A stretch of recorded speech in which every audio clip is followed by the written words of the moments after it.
Selamat siang teman-teman Otomotif TV, apa kabarnya? Semoga semua dalam kondisi sehat dan bahagia selalu saat nonton video ini. Nah teman-teman, saat ini saya bersama motor yang diluncurkan di Pekan Raya Jakarta atau Jakarta Fair Kemayoran 2023 yang lalu. Ini adalah Kiwe Benda V252C.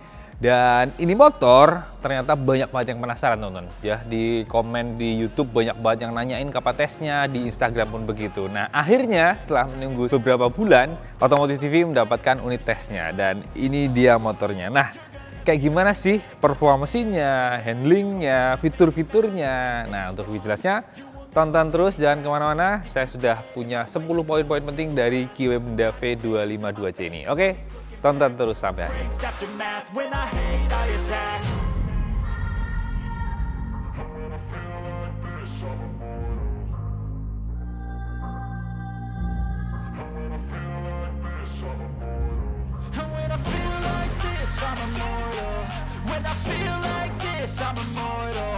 Oke, poin yang pertama kita mau ngomongin tentang brandnya, karena teman-teman itu banyak banget yang penasaran ya, Kiwe itu dari mana sih? Bahkan saya di jalan pun sering banget ditanya, Mas, itu merek mana sih Kiwe? Jadi Kiwe adalah brand yang dibangun, diluncurkan di Hungaria teman-teman, di 1999 yang lalu. Tapi saat ini brand ini dimiliki oleh Hyundai ya, brand gede dari China sana, yang mana juga membawai Benelli saat ini ya. Jadi Benelli walaupun merek Italia tapi sebenarnya udah dimiliki oleh Hyundai. Makanya jangan heran kalau di Indonesia keberadaannya juga Kiwe ini berada di bawah PT Benelli Motor Indonesia. Sehingga untuk mendapatkannya, membelinya pun di dealer Benelli ya. Jadi satu dealer nih, Benelli sama Kiwe. Jadi gitu teman-teman. Jadi jangan bingung lagi Kiwe dari mana. Jadi dari Hungaria ya asalnya gitu. Oke, yang poin kedua saya mau ngomongin tentang alirannya, harga, dan kompetitor. Jadi alirannya ini pastinya gaya-gaya cruiser ya. Kalau kita lihat sekilas tuh kayak Harley Davidson Sportster ya. Tampangnya joknya ceper, panjang, apalagi mesinnya V-twin. Makanya ini sekilas tuh kayak Sportster dan tampangnya emang kalau dia tuh ganteng banget, keren banget. Nah harganya 73,8 juta on the road Jakarta. Itu emang cukup tinggi ya dibanding kompetitornya. Jadi kalau kompetitornya salah satunya pastinya saudaranya ya, ada Kiwe V250 Fi. Itu harganya hanya 61 jutaan. Kemudian kalau dibanding dengan Benelli Patagonia Eagle itu juga lebih murah ya. Patagonia Eagle sekarang yang injection itu 50 jutaan. Sementara ini 73,8 juta. Jadi memang cukup tinggi. Nah itu ada hubungannya dengan nanti poin ketiga dan 4. Nanti akan kita bahas. Nah kalau ngomongin harga, pastinya ada juga yang penasaran dengan pajaknya berapa sih. Ternyata pajak per tahunnya itu hanya sekitar Rp900.000 saja teman-teman. Jadi nggak sampai 1 juta. Tapi itu untuk wilayah Jakarta dan ini atas nama PT ya, yang nggak kena progresif gitu. Oke, poin ketiga kita mau ngomongin build quality teman-teman. Itu berhubungan dengan harga di poin kedua tadi. Jadi kenapa harganya cukup mahal 73,8 juta? Ternyata kalau kita lihat detailnya, ini motor build quality-nya nggak kaleng-kaleng teman-teman. Bagus banget, detailnya itu rapi, solid. Jadi kayak catnya ini ya, tuh kelihatan tebel banget, clear-nya tebel, kinclong banget. Kemudian komponen yang plastik-plastik, ini juga finishingnya rapi banget. Bahkan yang logam-logam kayak pengelasan sasisnya gitu, itu juga bagus banget teman-teman. Jadi ini walaupun produk yang diproduksi di Cina dan di CKD di Indonesia, makanya nomor rangkanya awalannya MJ, tapi ini yang bagus banget teman-teman. Serius, ini detailingnya tuh bagus banget. Bahkan sampai kayak yang buat kabel-kabel dari area hand grip gitu ya, dari panel-panel saklar itu ada bungkusnya, itu rapi banget. Makanya harganya cukup tinggi, jadi wajar ya, rego nggo rupo gitu ya. Tuh, asli cakep. Bahkan sampai detail-detail bagian roda, pelek gitu, terus pemindah gigi, itu bagus banget teman-teman. Makanya gak heran kalau cukup mahal. Oke, kita masuk poin yang keempat, kita mau ngomongin fitur teman-teman. Dengan harga yang cukup tinggi, apakah fiturnya banyak? Kita lihat bareng aja. Jadi kalau kita lihat dari depan, pastinya ada lampu utama yang bentuknya bulat, dalamnya unik, ada bagian yang kayak asimetris. Sorotnya, lampu dekatnya tuh ternyata modelnya pipih gitu teman-teman, nggak terlalu tebel sih. Cuma kalau lampu jauhnya kita nyalakan itu sorotnya tebel banget, terang banget, tinggi. Itu mantap sih. Dan kalau secara looksnya ini juga cakep banget teman-teman. Ada covernya gitu, terus lampu sennya apalagi bulat dan itu sesuai dengan bentuk bodinya ya, kesannya asik sih. Kemudian lampu belakang juga cenderung bulat-bulat, sorotnya juga terang jelas. Jadi emang kalau dari sisi lampu-lampu ini sih keren lah, nggak ada komplainan ya.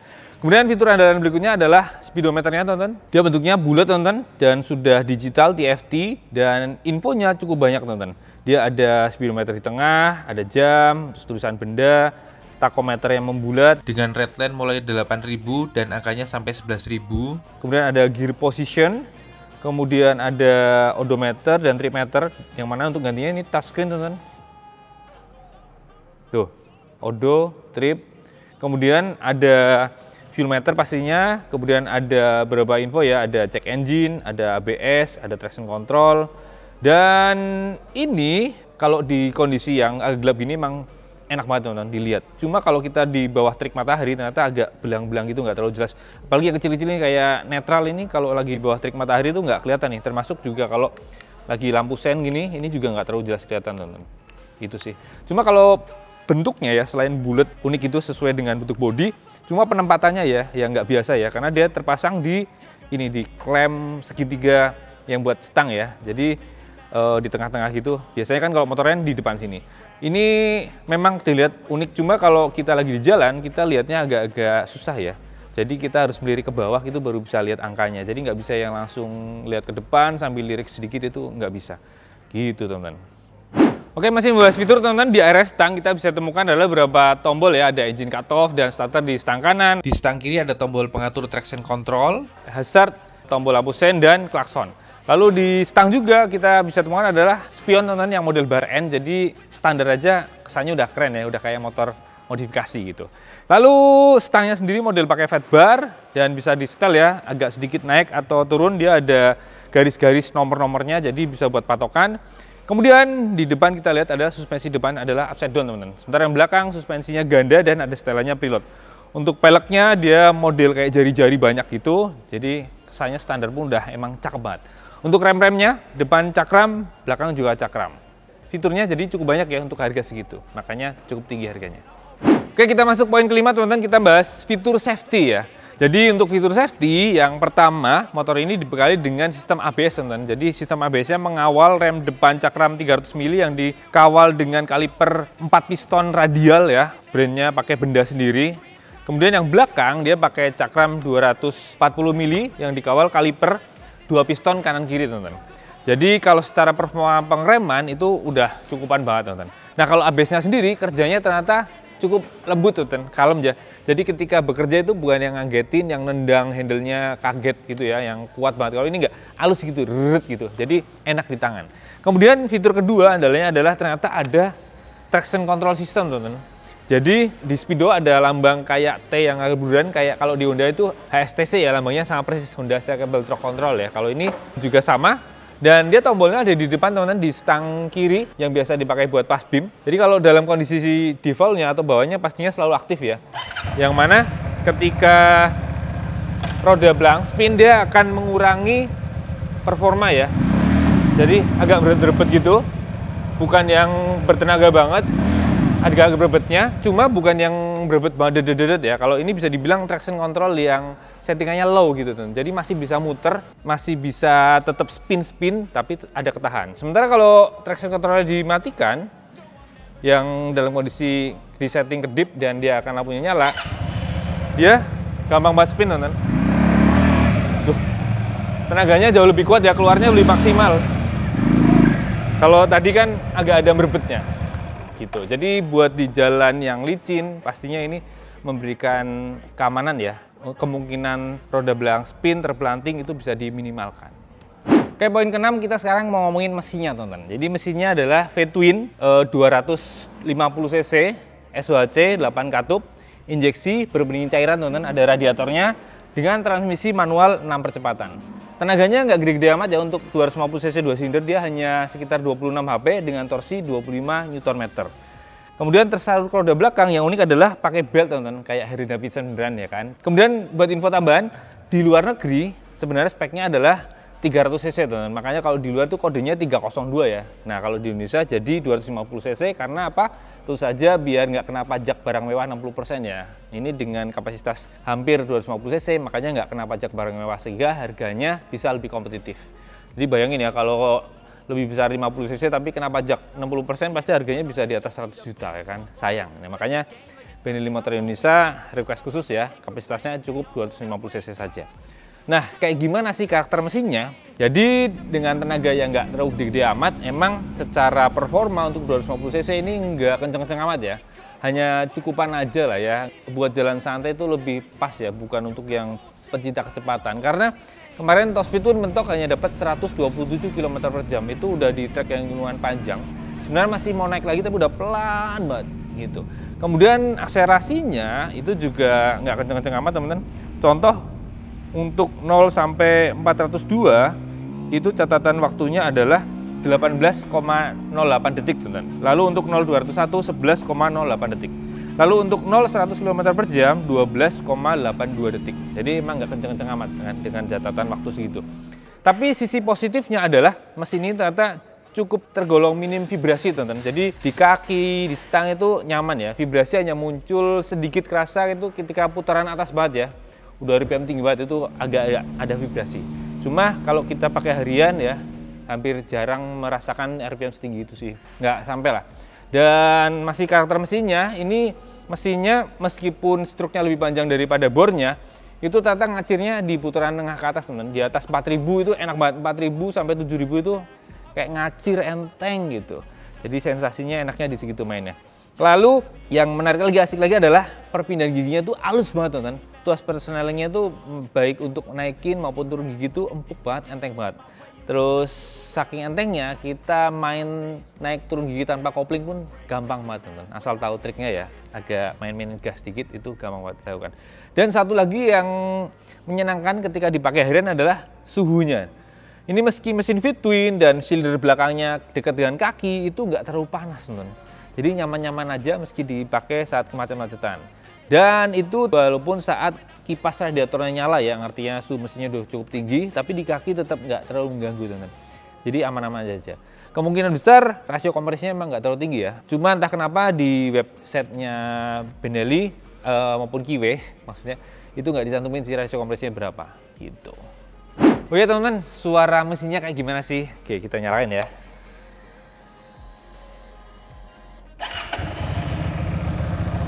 Ini posisi stasioner begini. Cukup senyap dan pastinya khas mesin V-twin ya. Gleg gitu.